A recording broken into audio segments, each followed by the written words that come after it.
Hi guys and welcome back to the channel Deepak Yadav Education. Welcome to the daily current affairs of 21st of February 2022. तो guys आज है तारीख 21 फरवरी 2022 और है Monday. आज की तारीख से जितने भी मोस्ट इंपॉर्टेंट करंट अफेयर्स बनेंगे उन सभी करंट अफेयर्स को हम लोग डिटेल में डिस्कस करेंगे। तो चलो शुभारंभ करते हैं। बट उससे पहले गाइज अगर आप लोगों को इस लेक्चर का पीडीएफ चाहिए तो क्या करना है, नीचे डिस्क्रिप्शन बॉक्स में आप सभी लोगों को टेलीग्राम का लिंक दिया गया है, वहां से जाकर आप लोग इस लेक्चर के पीडीएफ को डाउनलोड कर सकते हो। साथ ही साथ अगर आप लोग मुझसे कनेक्ट होना चाहते हो तो नीचे डिस्क्रिप्शन बॉक्स में अगेन मेरे इंस्टाग्राम आईडी का लिंक दिया गया है, वहां पर जाकर फॉलो कर आप अपने जितनी भी क्वेरीज है मुझसे वहां पर पूछ सकते हो। और जैसा कि आप लोगों को मालूम है ये वीडियो यूपीएससी और स्टेट पीएससी के पॉइंट ऑफ व्यू से बहुत इंपॉर्टेंट होता है। यहाँ पर हम लोग डेली बेसिस पर बहुत सारे इंपॉर्टेंट आर्टिकल्स का डिस्कशन करते हैं, साथ ही साथ वन वर्ड क्वेश्चंस को भी देखते हैं। मतलब कि आपको ये वीडियो काफ़ी अच्छे से सुनना है। लास्ट में मैंने आप लोगों के लिए कुछ वन वर्ड क्वेश्चंस को लगाया है, फिर उसको जितने भी क्वेश्चंस हैं उन सभी के आंसर्स आपको इस वीडियो में मिल जाएंगे। तो लास्ट में उसको सॉल्व करना, जिससे कि आपके अंदर एक कॉन्फिडेंस बिल्टअप होगा कि हाँ यार मैं इन क्वेश्चंस को काफ़ी अच्छे से सॉल्व कर पाया हूँ। उन क्वेश्चंस को लगाने का मेन पर्पस है कि आप वीडियो को अच्छे से सुनो, देन उसके बाद उन क्वेश्चंस को सॉल्व करो। नाउ अब हम क्या करेंगे, अपने कल वाले क्वेश्चंस की आंसर कीज़ को देखेंगे, क्योंकि इन क्वेश्चंस का डिस्कशन डेली बेसिस पर चलता है। तो कल की आंसर कीज़ मैं आप लोगों को बता रहा हूं ताकि आप लोग चेक कर सको कि आपने कितने क्वेश्चन सही किए थे और कितने गलत किए थे। पहला क्वेश्चन कल आपसे पूछा गया था, जो ऑर्गेनाइजेशन ऑफ इस्लामिक कोऑपरेशन है ये आज के टाइम पर second largest intergovernmental organisation है। इसके अंदर टोटल कितने मेंबर कंट्रीज हैं, तो वो हैं 57। अगला क्वेश्चन आप लोगों से पूछा गया था कि जो यहाँ पर OIC है इसका हेडक्वार्टर कहाँ पर है, तो इसका हेडक्वार्टर सऊदी अरेबिया में जेदा में आपको देखने को मिलेगा। अगला क्वेश्चन आप लोगों से पूछा गया था, हाल ही में मिनिस्ट्री ऑफ आयुष ने यहाँ पर बताया जो गिलो है या फिर गुडुची भी जिसको हम लोग बोलते हैं, ये काफ़ी सेफ है, इसको हम लोग यूज़ कर सकते हैं, इसमें से कोई टॉक्सिक प्रोड्यूस नहीं होता है अगर हम लोग इसको एक लिमिटेड अमाउंट में लेते हैं तो क्वेश्चन ये था कि जो ये गिलो है या फिर गुडुची है इसका साइंटिफिक नेम क्या है, तो इसका साइंटिफिक नेम है टिनोस्पोरा कार्डिफोलिया।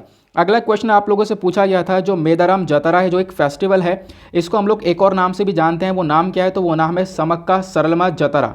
अगला क्वेश्चन आप लोगों से पूछा गया था, जो ये कोया ट्राइब है ये एक लार्जेस्ट आदिवासी ट्राइब देखने को मिलती है कौन से स्टेट की, तो वह है तेलंगाना।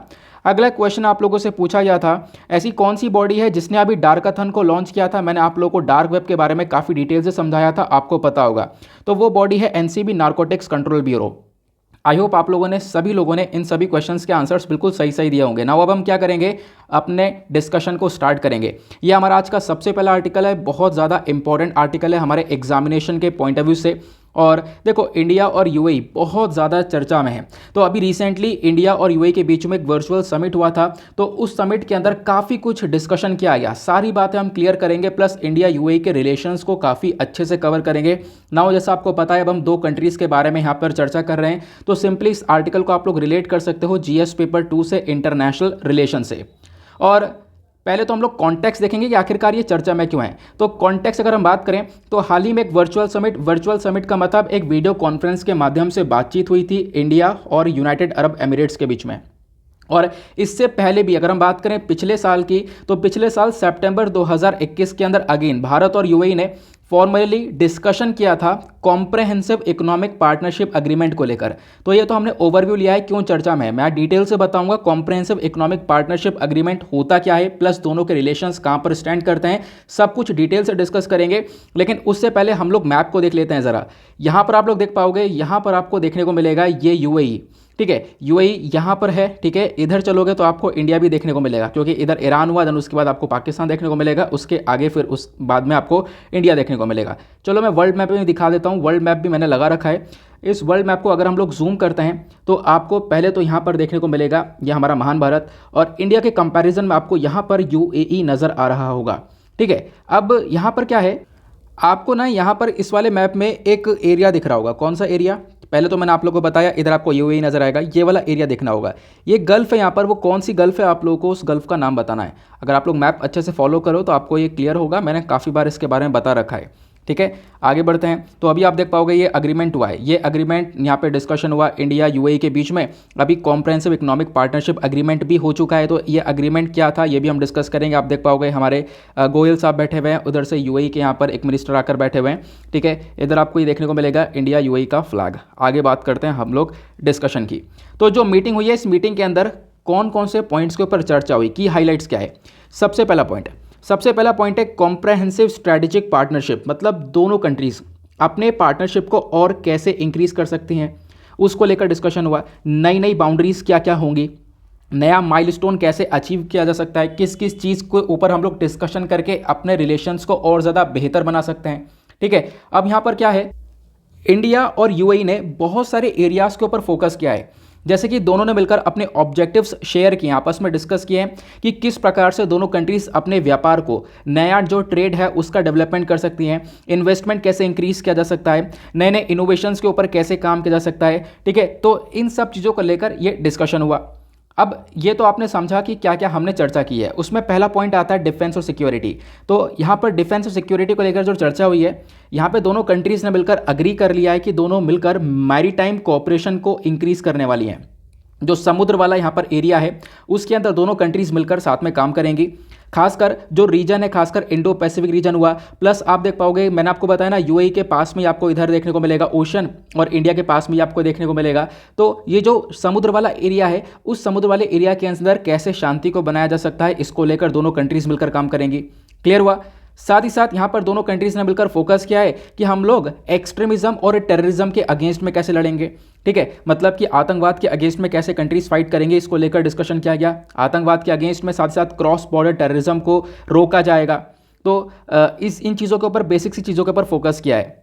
उसके साथ साथ यहाँ पर दोनों कंट्रीज़ ने मिलकर क्लाइमेट और रिन्यूएबल एनर्जी के ऊपर फोकस किया।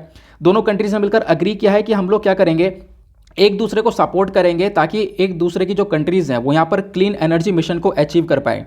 क्योंकि आज के टाइम पर एक सबसे बड़ी प्रॉब्लम आ चुकी है, वो है पोल्यूशन की वजह से बहुत सारी प्रॉब्लम्स देखने को मिल रही है। क्लाइमेट चेंज देखने को मिल रहा है, टेम्परेचर लगातार इंक्रीज हो रहा है, ग्लोबल वार्मिंग देखने को मिलती है। वो सारी प्रॉब्लम्स हैं, उनका एक सोल्यूशन है कि हम लोग क्लीन एनर्जी की तरफ बढ़ें।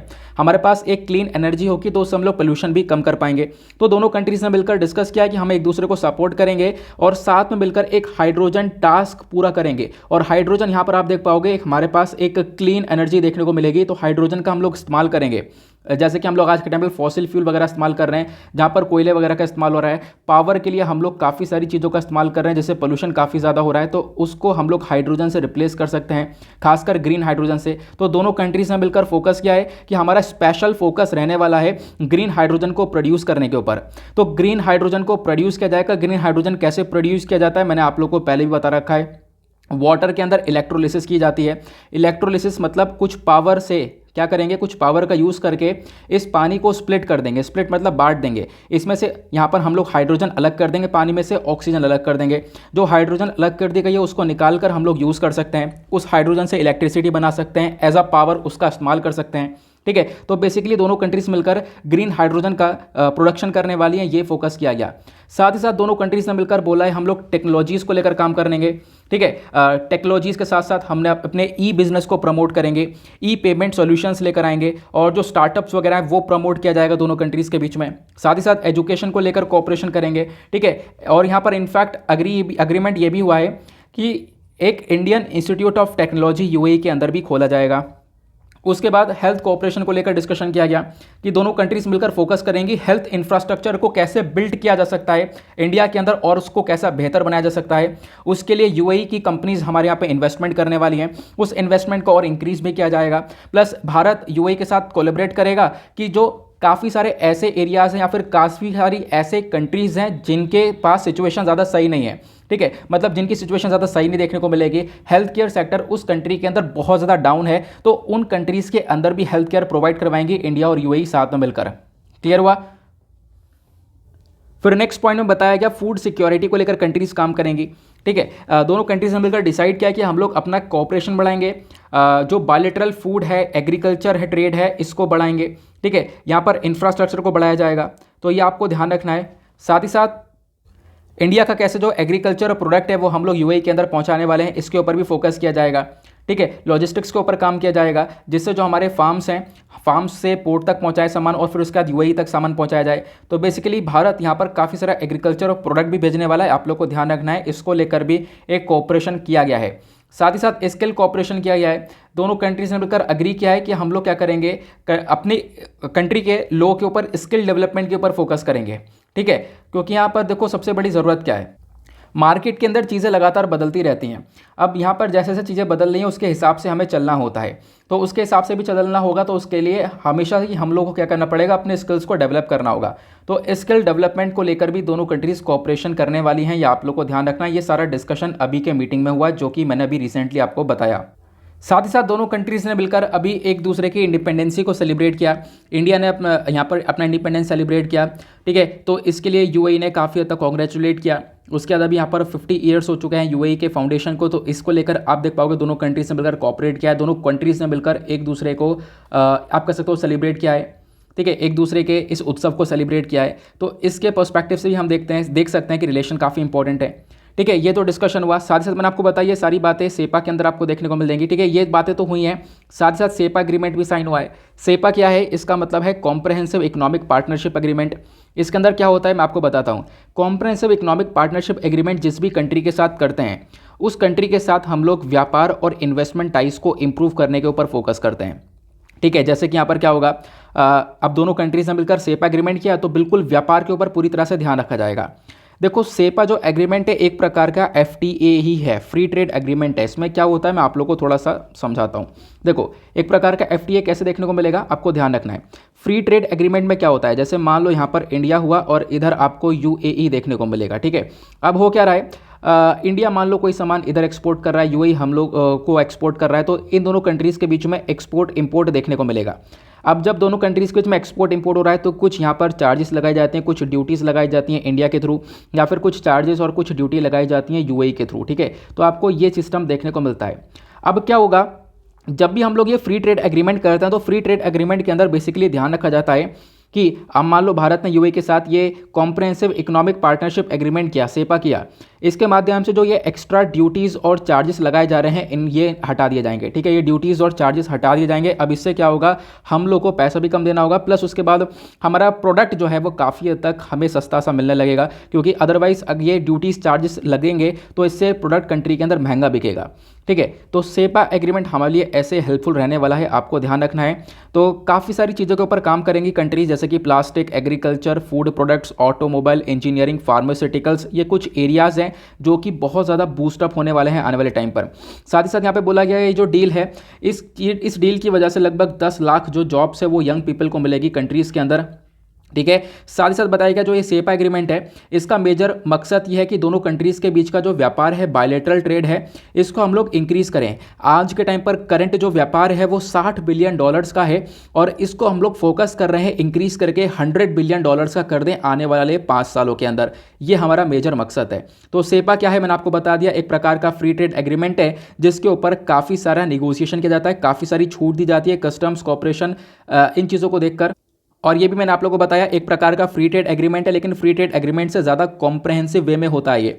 और आपको ध्यान रखना है सेपा एग्रीमेंट अभी हमने यूएई के साथ साइन किया, उसके साथ साथ और कौन कौन सी कंट्रीज़ हैं, तो भारत ने अब यहाँ पर साउथ कोरिया और जापान के साथ भी इस सेपा एग्रीमेंट को साइन कर रखा है। दोनों कंट्रीज़ के नाम आपको ध्यान रखने हैं, ठीक है। तो मैंने आपको ये तो सारा डिस्कशन बता दिया कि मीटिंग के अंदर क्या क्या हुआ है। अब बात करते हैं कि आज के टाइम पर भारत और यूएई के करंट रिलेशंस कहाँ पर स्टैंड करते हैं। तो इंडिया और यूएई दोनों अपने जो फ्रेंडशिप है, एक तरीके से स्ट्रॉन्ग बॉन्ड की जो फ्रेंडशिप है बहुत लंबे समय से एंजॉय कर रहे हैं, बहुत लंबे समय से इनकी गहरी दोस्ती देखने को मिलती है। चाहे आप लोग ओल्ड कल्चरल की वजह से देख लो, हमारे काफ़ी हद तक सांस्कृतिक रिलेशनशिप देखने को मिलेंगे, बहुत पुराने हैं, ठीक है, या रिलीजियस इकोनॉमिक टाइज भी बहुत ज़्यादा अच्छे देखने को मिलेंगे दोनों नेशंस के बीच में। जो ये रिलेशनशिप है ना, ये स्टार्ट हुई थी कब से, जब यहाँ पर एच शेख जायद बिन सुल्तान अल नयान ये उत्तराधिकारी बने, अबू धाबी के रूलर बने 1966 में, तब से ज़्यादा रिलेशन डेवलप हुए हैं, ठीक है। अगर हम लोग बात करें, ये रिलेशन इतने डेवलप हो चुके थे कि साल 2019 में यूएई का एक अवार्ड है जायद मेडल, ठीक है, एक मेडल है जायद मेडल, ये हमारे प्राइम मिनिस्टर को दिया गया, ठीक है। और ये इसलिए दिया गया क्योंकि हमारे प्राइम मिनिस्टर ने काफ़ी फोकस किया है यूएई के साथ अपने रिलेशनशिप को बढ़ाने के लिए, कोऑपरेशन को बढ़ाने के लिए, ठीक है। साथ ही साथ बताया गया जो इंडियन प्राइम मिनिस्टर हैं ये यूएई में विजिट करे थे अगस्त 2015 में, ठीक है। अब जब 2015 में ये यूएई गए तभी से हमारे रिलेशनशिप की शुरुआत हो चुकी थी, रिलेशनशिप को मजबूत होने की शुरुआत हो चुकी थी, ये भी यहाँ पर मेंशन किया गया है। ठीक है, ये आपको ध्यान रखना है। बाकी अगर हम बात करें इंडिया यूएई के इकोनॉमिक रिलेशंस कैसे हैं, तो इकोनॉमिक रिलेशन में सबसे पहली चीज़ क्या है कि भारत और यूएई का जो व्यापार है वो लगभग $60 बिलियन का है। मैंने आपको बताया यही हमारा टारगेट है कि आने वाले 5 सालों के अंदर हम इसको $100 बिलियन का कर दें। इसी वजह से सेपा एग्रीमेंट किया गया। भारत आज के टाइम पर थर्ड लार्जेस्ट ट्रेडिंग पार्टनर देखने को मिलेगा। साल 2019-20 का ये डेटा है। ठीक है, साल 2019-20 में भारत ने चाइना, यूएस के साथ साथ यूएई के साथ काफ़ी भरपूर मात्रा में व्यापार किया है। यूएई एक सेकंड लार्जेस्ट एक्सपोर्ट डेस्टिनेशन देखने को मिला है भारत का। तो भारत ने बहुत कुछ एक्सपोर्ट भी किया है और बहुत कुछ हम लोगों ने इंपोर्ट भी किया है। ये आप लोगों को इसके बारे में भी ध्यान रखना है। क्लियर हुआ। कल्चरल रिलेशनशिप के बारे में बात करें तो दोनों नेशंस के जो हिस्टोरिकल टाइज हैं, जो ऐतिहासिक रिलेशन देखने को मिलेंगे वो भी बहुत ज़्यादा गहरे हैं आज के टाइम पर। अगर हम बात करें यूएई के अंदर लगभग 2.6 मिलियन आज के टाइम पर, इससे भी ज़्यादा लोग जाकर रह रहे हैं। या आप लोगों को ध्यान रखना है। ठीक है, मतलब यूएई के अंदर आपको बहुत ज़्यादा लोग देखने को मिलेंगे जो कि जाकर रह रहे हैं, वहाँ पर काम कर रहे हैं। और काम करें तो डेफिनेटली क्या है, उससे इंडिया को भी बेनिफिट मिलता है। क्यों? अब इंडिया के लोग जाकर वहाँ पर काम करेंगे तो उससे क्या होगा, हम लोग को रेमिटेंस मिलेगा। रेमिटेंस मतलब वो लोग पैसा कमाकर इंडिया में भेजेंगे जो कि हमारी इनकम के अंदर कंट्रीब्यूट करेगा। क्लियर हुआ। आई होप आप लोग को इंडिया यूएई के बारे में सब कुछ क्लियर हो गया होगा। मैंने आपसे पहले ही बोला था कि अभी थोड़े दिन रुक जाओ, क्योंकि अभी ये परसों ही काम हुआ है, इंडिया यूएई के बीच में ये एग्रीमेंट हुआ है, ये वर्चुअल समिट हुआ है। मैंने कहा था थोड़ी देर रुक जाओ, फिर उसके बाद हम लोग काफ़ी डिटेल में डिस्कस करेंगे। तो आज हम लोगों ने इसको पूरी तरह से डिटेल से डिस्कस कर लिया है, क्या क्या रिलेशनशिप कहाँ पर स्टैंड करते हैं, करंट रिलेशनशिप कैसे हैं, प्लस फ्यूचर रिलेशनशिप की क्या डिमांड कर रहे हैं, प्लस पास्ट में कैसे थे, ये सारी बातें डिस्कस करी हैं। अगर मज़ा आ गया है तो फटाफट वीडियो को लाइक करो, और हमने टारगेट रखा है 2K प्लस लाइक का। ठीक है, तो आपको 2000 से ज़्यादा लाइक्स आज के इस वीडियो के ऊपर पहुंचाने हैं। अगला आर्टिकल बहुत ज़्यादा ज़बरदस्त है, इंतजार करो। आपने थंबनेल देखा होगा, पहले हम वही वाला आर्टिकल डिस्कस करने वाले हैं। थंबनेल में आपने देखा होगा कि मैंने कुछ चीज़ें लगा रखी हैं। ठीक है, जैसे थंबनेल बना रखा है अर्थ है, अर्थ के आसपास आपको बहुत सारा कचरा दिख रहा होगा। इनफैक्ट वो कचरा ही है। आप कहोगे सैटेलाइट है, सैटेलाइट्स भी हैं, लेकिन कचरा बहुत ज़्यादा हो चुका है। सब कुछ डिस्कस करेंगे डिटेल से, बस खाली इसको सुनते हुए चलना। इस आर्टिकल को आप लोग GS paper 3 science and tech से रिलेट कर सकते हो। ठीक है, यहाँ पे बात की है और साइंस एंड टेक के साथ साथ डिफेंस सेक्टर से रिलेट कर सकते हो। इसरो के लॉन्च व्हीकल के बारे में। हमारा ISRO, Indian Space Research Organisation, India की जो प्राइड है, ये इसरो के साथ साथ डीआरडीओ भी एक तरीके से इंडिया का प्राइड देखने को मिलेगा। तो इन्होंने अपने कैसे व्हीकल्स बनाने चालू करें, ये यहाँ पर इसका इवोल्यूशन कैसे हुआ है, हम लोग इस वाले स्टेज से इस वाले स्टेज तक कैसे पहुँचे हैं, और इसके बाद भी एक नई स्टेज के ऊपर काम चल रहा है। वो स्टेज कौन सा है? ये नया स्टेज ऐसा स्टेज है कि इस रॉकेट के माध्यम से हम अपने सैटेलाइट को ही पहुँचा पाएंगे और इससे पोल्यूशन भी नहीं होगा। अपने आप में बहुत बड़ी बात है, तो इसको भी हम लोग डिस्कस करेंगे। तो बहुत ज़बरदस्त चीज़ आज आप सीखने वाले हो इस आर्टिकल के अंदर। पहली चीज, इसका कॉन्टेक्स्ट क्या है, आखिरकार ये चर्चा में क्यों है? क्योंकि हाल ही में इंडियन स्पेस रिसर्च ऑर्गेनाइजेशन ने, अभी आपको पता होगा, अर्थ ऑब्जर्वेशन सैटेलाइट 04 को लॉन्च किया है। इसके बारे में मैं आपको डिटेल से बता चुका हूं। सैटरडे के दिन मैंने डिटेल से बताया था अर्थ ऑब्जर्वेशन सैटेलाइट क्या है, PSLV क्या है। हमने अभी यहाँ पर अर्थ ऑब्जर्वेशन सैटेलाइट के साथ साथ 2 सैटेलाइट्स को और लॉन्च किया है, इंस्पायर सैट 1, INS-2D। ये आपको नाम याद होगा, मुझे याद है क्योंकि हमने 2-3 बार पढ़ा है, क्योंकि रिविजन भी करवाया है, इसी वजह से याद है। ठीक है, उसी के साथ साथ मैंने आपको ये भी बताया था, ये जो सैटेलाइट्स को लॉन्च किया गया, ये PSLV व्हीकल से लॉन्च किया गया है ना। ये तो बात रही अलग, इसको हम लोग ऑलरेडी डिस्कस कर चुके हैं। हम यहाँ पर कुछ और डिस्कस करने वाले हैं। हम ये डिस्कस करेंगे, ये जो सैटेलाइट है इसको लॉन्च करने के लिए कौन सी मतलब किस चीज़ का इस्तेमाल किया जाता है, कौन से व्हीकल का या कौन सी गाड़ी का, कौन से रॉकेट का इस्तेमाल किया जाता है, वो हम लोग समझने वाले हैं। तो what are launch vehicles and satellites हम समझेंगे। सबसे पहली चीज़ देखो, जो रॉकेट है, रॉकेट के माध्यम से हम सैटेलाइट को लॉन्च कर रहे हैं। रॉकेट एक बहुत ज़्यादा पावरफुल प्रोपल्शन सिस्टम देखने को मिलेगा। यहाँ पर बहुत ज़्यादा एनर्जी जनरेट होती है, इस रॉकेट के अंदर बहुत ज़्यादा एनर्जी जनरेट होती है, क्योंकि आपको पता है पृथ्वी से ऊपर उठना है, पृथ्वी के ऊपर ग्रेविटी बहुत ज़्यादा है, चीज़ें अपनी तरफ खींचती है, और पृथ्वी से हमें कितना ऊपर जाना है बहुत ज़्यादा इस सैटेलाइट को लेकर। तो इसी वजह से यहाँ पर बहुत ज़्यादा एनर्जी चाहिए होती है रॉकेट के अंदर, और इसी रॉकेट के अंदर हम लोग सैटेलाइट रखते हैं, और सैटेलाइट रखने के साथ इस रॉकेट को छोड़ते हैं, और ये रॉकेट फिर जाकर अंतरिक्ष में उस सैटेलाइट को लॉन्च कर देता है, और वो रॉकेट वहीं पर तबाह हो जाता है। वो रॉकेट वापस नहीं आता है, वो रॉकेट वहीं पर तबाह हो गया। अब वो बेकार हो गया तो क्या होगा, वो कूड़ा बन गया, वो डेब्रिस बन गया। ठीक है, तो वो आगे हम बताएंगे। क्लियर हुआ? तो हमने रॉकेट के बारे में पढ़ा।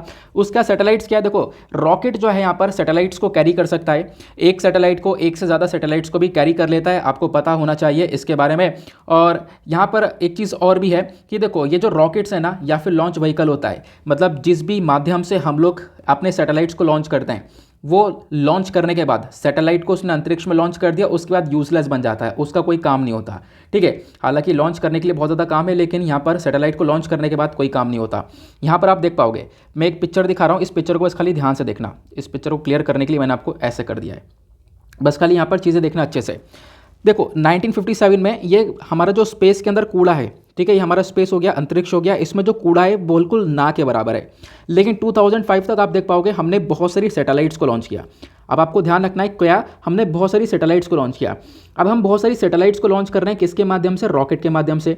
अब मैंने आपको बताया रॉकेट ऊपर आया, इसने सैटेलाइट को लॉन्च कर दिया, अपना काम कर दिया, रॉकेट बर्स्ट हो गया।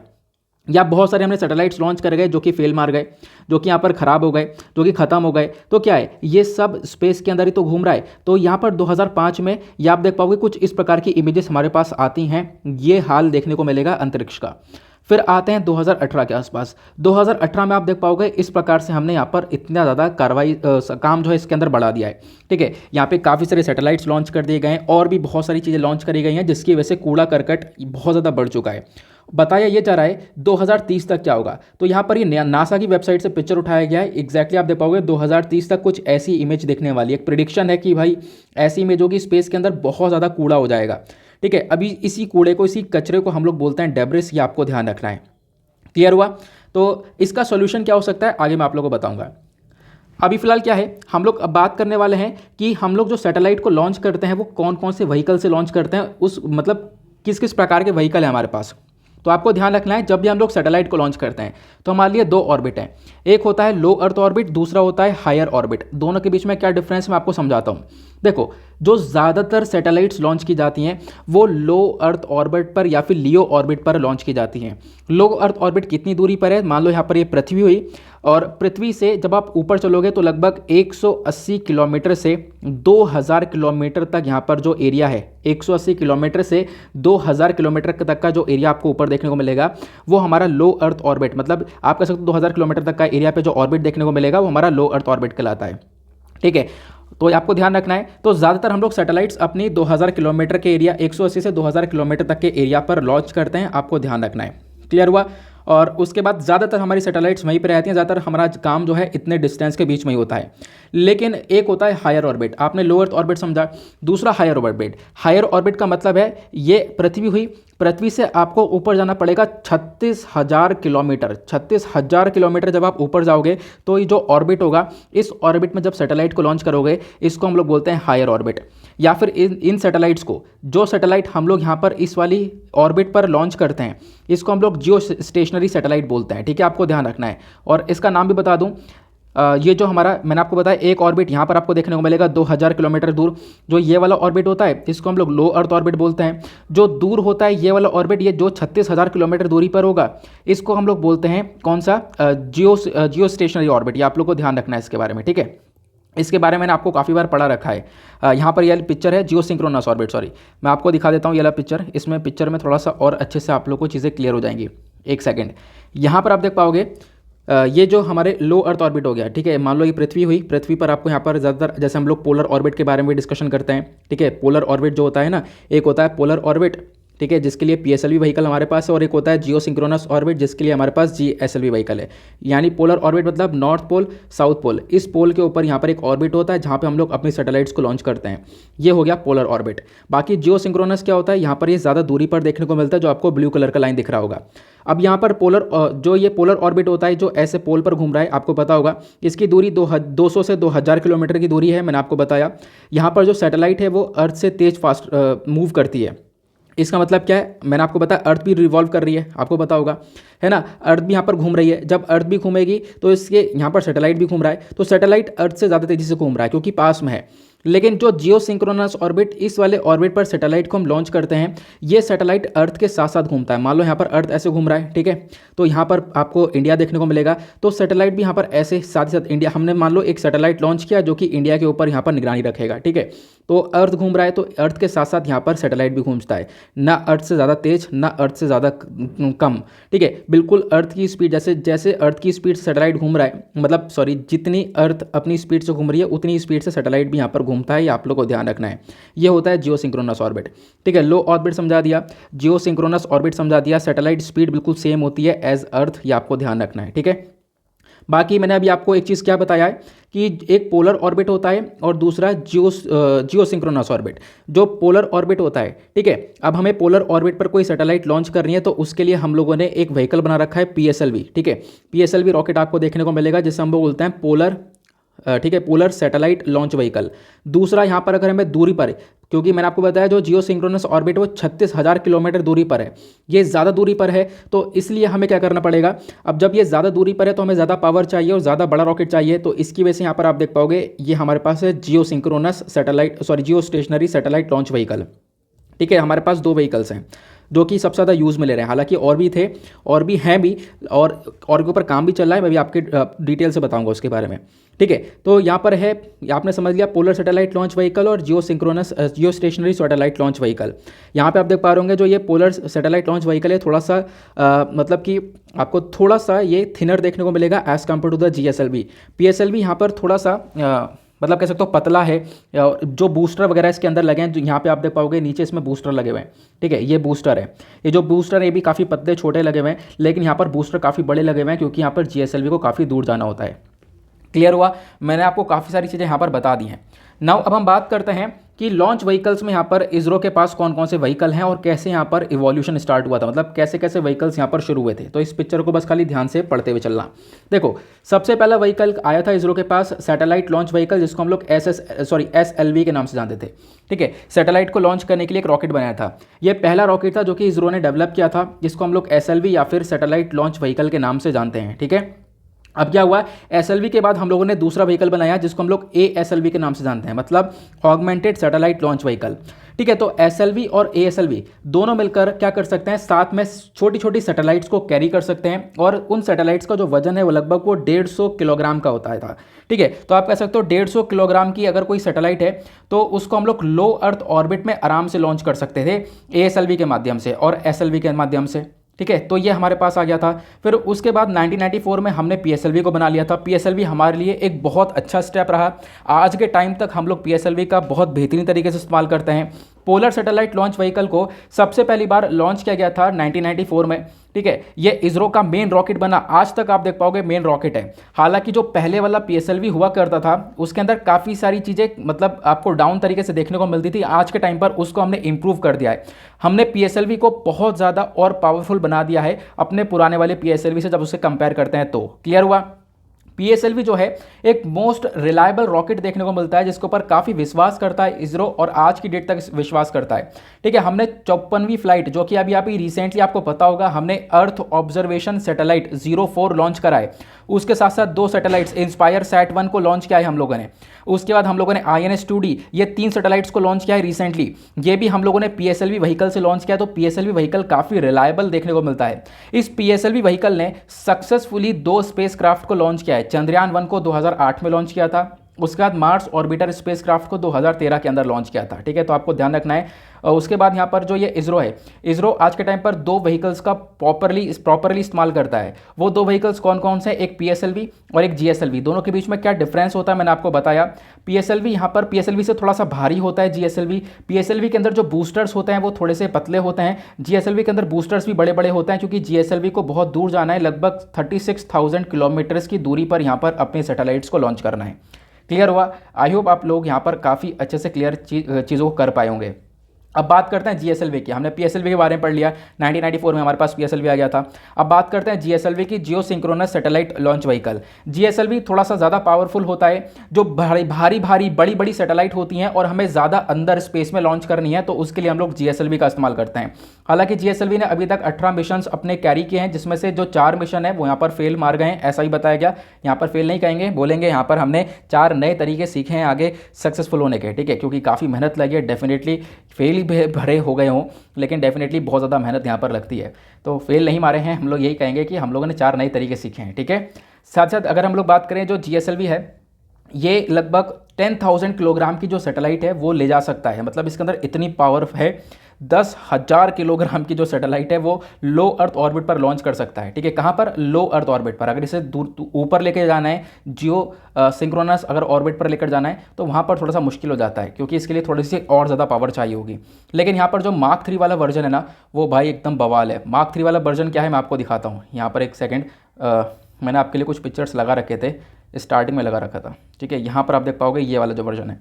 जब भी हम लोग सैटेलाइट रॉकेट देखते हैं तो आपने GSLV मार्क 1 मार्क 2 भी पता है। जो GSLV मार्क 3 है, मैंने आपको ये दिखाया, ये बहुत ज़्यादा तगड़ा सैटेलाइट आपको देखने को मिलेगा। इसके अंदर बहुत ज़्यादा पावर आपको देखने को मिलेगी, ठीक है। इसके अंदर जो बूस्टर्स वगैरह हैं वो भी बहुत ज़्यादा हैवी बूस्टर्स लगाए गए। क्लियर हुआ? तो मतलब इसका मतलब है GSLV बनने के बाद भारत अपने पैरों पर खड़ा हो चुका था कि हम लोग भाई किसी से कम नहीं है, हम लोग हर एक सैटेलाइट को लॉन्च कर सकते हैं। GSLV बनाने से पहले हम लोग काफ़ी हद तक डिपेंडेंट थे यूरोपियन एयरलाइन के ऊपर, यूरोपियन एयरलाइन के ऊपर हम लोग डिपेंडेंट थे। यूरोप से हम लोग अपनी सैटेलाइट्स को लॉन्च करवाते थे, जो भी भारी भारी सैटेलाइट्स हुआ करती थी, लेकिन अब हम लोग खुद करते हैं। क्लियर हुआ? तो मैंने आपको काफ़ी सारे सैटेलाइट्स के बारे में बताया। उसके बाद इसरो की एक और सैटेलाइट आती है, वो है स्मॉल सैटेलाइट लॉन्च व्हीकल। जो स्मॉल सैटेलाइट लॉन्च व्हीकल होता है, ये यहाँ पर आप कह सकते हो, इसके नाम से पता चल रहा है भाई, छोटी सैटेलाइट को लॉन्च करता है। लगभग जिन सैटेलाइट का 500 किलोग्राम का तक का वजन है, ठीक है, तो उन सैटेलाइट्स को लॉन्च कर देगा। कॉस्ट इफेक्टिव होता है, मतलब सस्ते दाम में सैटेलाइट्स को लॉन्च किया जा सकता है। उसके बाद जिसके ऊपर काम चल रहा है वो है रीयूजेबल रॉकेट, फ्यूचर रॉकेट। मतलब अब ये फ्यूचर रॉकेट या रीयूजेबल रॉकेट क्या हो सकता है? रीयूजेबल रॉकेट का मेन मकसद है ऐसा रॉकेट जिसको हम दोबारा इस्तेमाल कर सकें, क्योंकि अभी जितने भी मैंने आपको पढ़ाए, चाहे वो स्मॉल सैटेलाइट लॉन्च व्हीकल हो, PSLV हो, ठीक है, या फिर GSLV हो, या फिर SLV हो, या फिर ASLV हो, ये सारे रॉकेट्स मैंने आपको पढ़ाए, इनके बारे में आपको सारी जानकारी मिल गई है। लेकिन अभी क्या है ना, इन सारे रॉकेट के अंदर होता है क्या, ये रॉकेट सैटेलाइट को लेकर जाते हैं ऊपर, सैटेलाइट लॉन्च कर देते हैं, उसके बाद रॉकेट वहीं पर फट जाता है, मतलब पूरा बर्स्ट हो जाता है और वहीं पर ये कूड़ा बन जाता है, डैब्रिस बन जाता है। लेकिन इसका सॉल्यूशन ये है, वो है रीयूजेबल रॉकेट। रीयूजेबल रॉकेट के अंदर क्या है, ये जो फ्यूचर रॉकेट है इसको हम दोबारा से इस्तेमाल कर पाएंगे, ठीक है। ये एक छोटा सा, मतलब आप कह सकते हो इसका जो एक छोटा सा हिस्सा है वही यहाँ पर बर्बाद होगा इस मिशन के दौरान। बाकी ये जो पूरा रॉकेट है ये वापस से अर्थ के एटमॉस्फेयर में आ जाएगा। जैसे एयरप्लेन लैंड होता है ना, वैसे रॉकेट वापस से हमारे पृथ्वी पर आ जाएगा और इसको हम वापस इस्तेमाल कर पाएंगे। इससे जो पैसा का खर्चा वगैरह ज़्यादा हो रहा था वो भी कम होगा, एनर्जी को बचा पाएंगे, प्लस जो स्पेस के अंदर कूड़ा इतना बढ़ रहा है उस कूड़े को भी हम कम कर पाएंगे। आपको ध्यान रखना है, कुछ भी हो तो आपको बता देना है कि रीयूजेबल रॉकेट काफ़ी तक बेनिफिशियल आपको ये देखने को मिलने वाला है। इसरो ने, जो हमारा इसरो है, इंडियन स्पेस रिसर्च ऑर्गेनाइजेशन, उन्होंने इस रीयूजेबल रॉकेट को डेवलप कर लिया है, ठीक है। इसको हम लोग क्या बोलते हैं, RLVTD यहाँ पर इसका नाम है, ध्यान रखना, reusable launch vehicle technology demonstrator, जिसने एक सक्सेसफुली टेस्ट फ्लाइट करी थी साल 2016 के अंदर। लेकिन अभी भी देखो हम प्रॉपरली इसके ऊपर काम मतलब स्टैंड नहीं हो पाए हैं, अभी भी यहाँ पर काफ़ी सारी प्रॉब्लम्स क्रिएट हुई हैं, तो हम इसके ऊपर काम कर रहे हैं।